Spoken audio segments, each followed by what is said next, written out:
How y'all doing? It's Jeslyn. I hope you're doing all right. Look that. I got a bracelet on and it's yellow.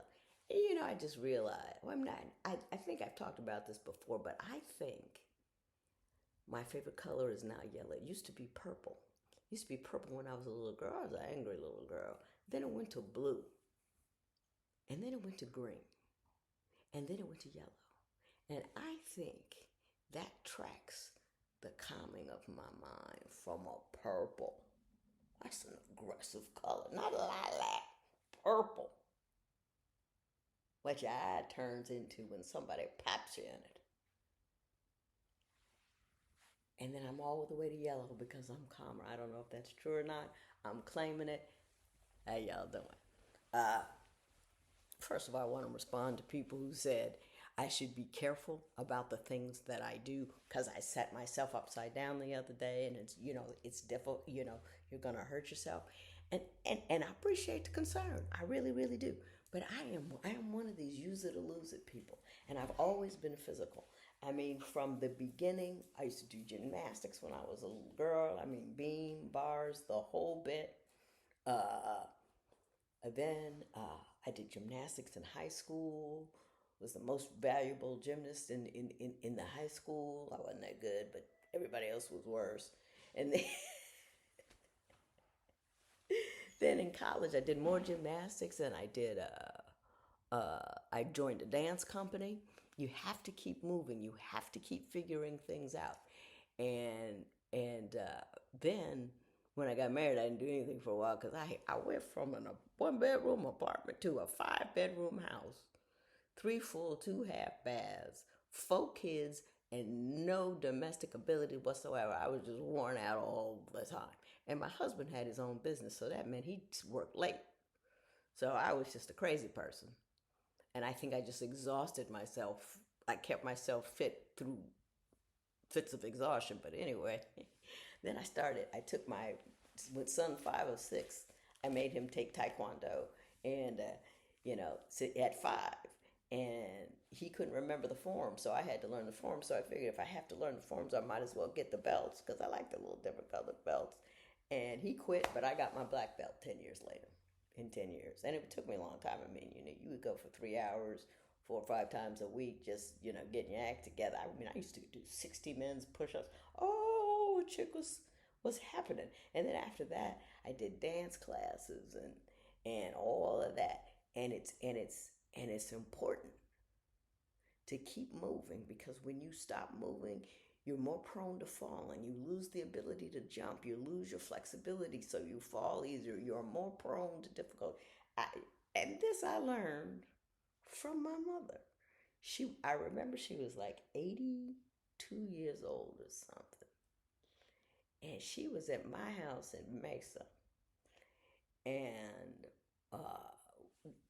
I don't know what they were talking about, but she was 82 now. My mother says, you must remain flexible. And she always did it like this. She did a flare all your life. See, I'm 82, but I can do this. She had everybody on the floor. And she could. She was in great shape and oddly enough, she died from Lou Gehrig's ALS, which I just thought was I just couldn't understand that, woman who kept such good, her body stayed okay longer than it otherwise would have, I guess, because she had a run and start. But that was a tough thing to watch. But anyway, really tough thing to watch. But anyhow, I'm flexible. I stay flexible, and I will stay going upside down and walking on my hands and doing all that because I think it's important. Now, if you're not used to it, don't do it. But get a little movement and stuff. Moving and grooving is cool. I went to Pilates, had a good. Well, no, like I went to Pilates. Number one, I made extra sure that I put on extra deodorant, all of that. I took a shower before I went. I didn't want any chance of the last time because I was so funky. I was so self conscious. I couldn't even think. And I got into this class, and these classes book up so much. This was like not for beginners, and I was a beginner, but I couldn't feel the class. So I get into the class, and I say, and she says, And I was on the machine. I had a leg over here, a leg over there. And she goes, "What are you doing?" I said, "Well, I don't know." And I says, "I just started." And she says, "Well, this is an intermediate level class." I said, "Yeah, I know. But it was the one I could make." And she says, "I'll help you." Which, you should have more lower level classes, I'm just saying. But the woman beat the living daylights out of me. She, all the labaring and all of that. But at the end, you wiping down your stuff, and I'm leaving. And this young sister looks up and looks. She says, "Are you?" And I said, "I am." She says, "Oh my God, my parents sit and watch divorce court all day long." I said, "Well, let's call them. Let's call them up. Let's see what they got to say." Do you see what's left of this ball? These are sturdy, durable balls for big dogs, and they just tore it up. Anyway, and then I bought some other balls yesterday, and I swore I did the squeak test in the store, and they didn't squeak, but they came home and they do squeak. But anyway, so the mother, she said, "Oh, okay," and she calls her mother, and she and her mother proceed to have an argument. Not an argument, but Mama was like, "Mom, what you mean get on FaceTime? I want to show you something, Mom." "Wait, I don't need to see you." "No, Mom, I don't need to see you, Mom. Just I want you to be able to see me." Because she was just going to hand me the phone. I was just going to start talking to her. And her mother just gave her the hardest time. "I don't want to do all that. What you doing anyway? Why are you at Pilates? Blah, blah, blah, blah, blah." But finally she said, "Please, Mom, please, please, please answer the phone." Mama answered the phone. I got on there. Her name was Dominique. I'm sure they're not mad that I'm going to say that. I said, "Dominique, what is wrong with you? Me and your daughter over here at Pilates trying to get our bodies together. Then she says, you want to see me and you don't come to the phone. What's the problem? Don't you believe?" We had a ball, and all the other people in there were looking at us like,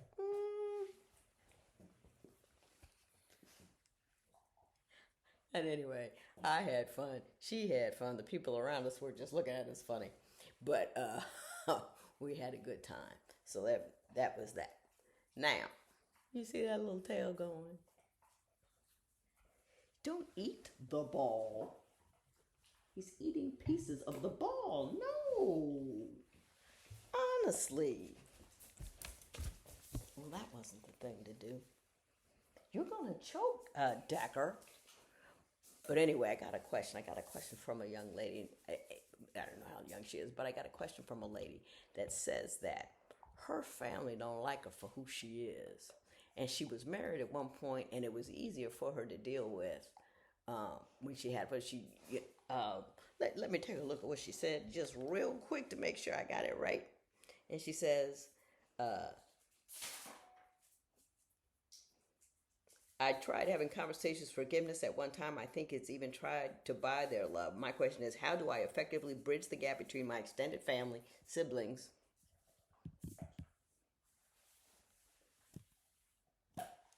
I'm on photo booth.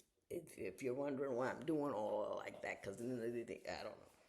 I could use a streaming service, but it's complicated. He said, "My question is, how do I effectively bridge the gap between my extended family, siblings, and himself without giving up who I am? When I was married, answering that question would have been easier, but now I'm single, and most of them are not." You got to put your turn signal on. You know what I mean? You got to put your turn signal on. I done spent a lot of time in my life trying to explain what it is I'm doing. I used to, especially when I got married, the people on his side of the family would, "Why do you do this? Why do you do that? Why do you do the other thing?" And I also had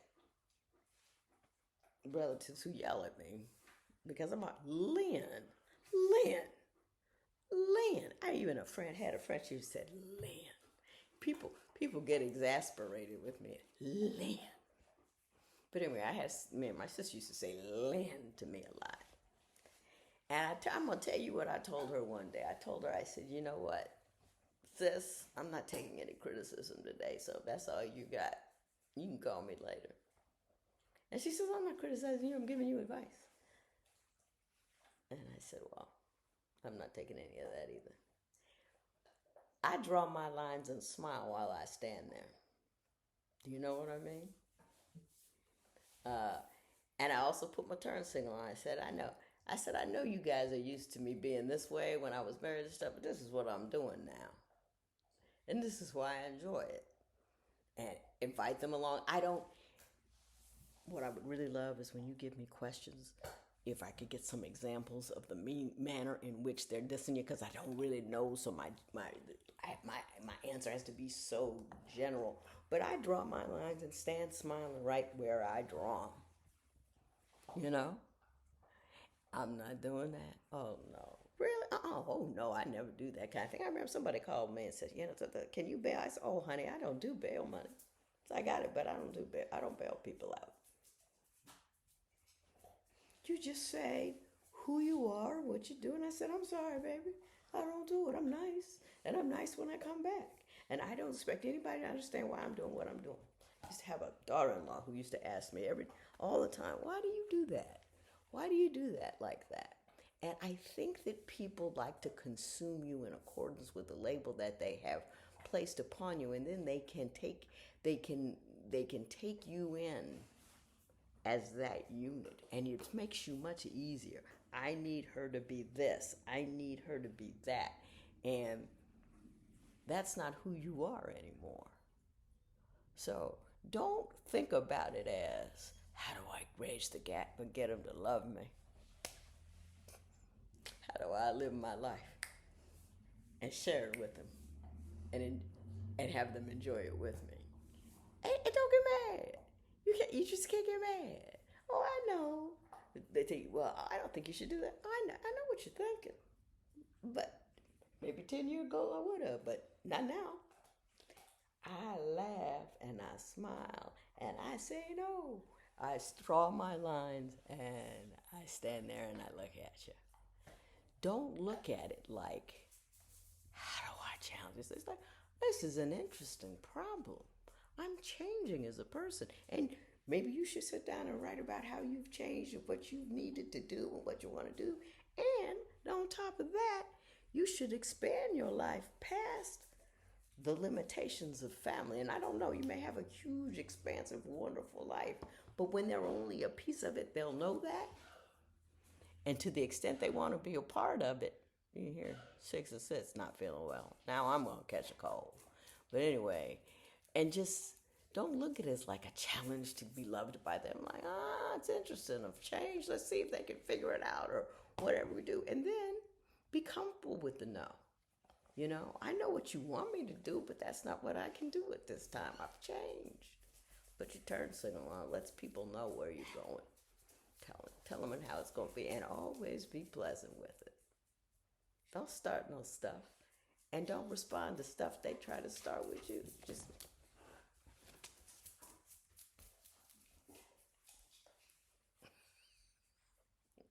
be cool. Oh, my son's going outside. That's why. You took the ball already. So that's that. You know, it's not, oh, how do I? It's, I see what they doing. And understand them individually. And have an individual plan for each of them. I had individual plans for all the people in my life. I know who talked too much. I know who was I got one who's a male chauvinist. Son was a male chauvinist. And he used to make me mad, but now I just laugh at him. And I say stuff that upsets him to amuse myself. Oh, it used to bother me. But now I'm just amused. So, don't take it too seriously. I mean, it's a serious thing. It's family and all. But family learns how to get along. Things shift, things change, things move, things shimmy.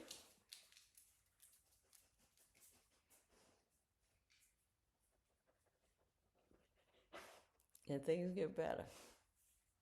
Work your emotions like a job so the job can't work you. Y'all have a good day. Oh, and I got my 3rd dollhouse going up. I can't wait till you see what's happening here. I got plans. playing.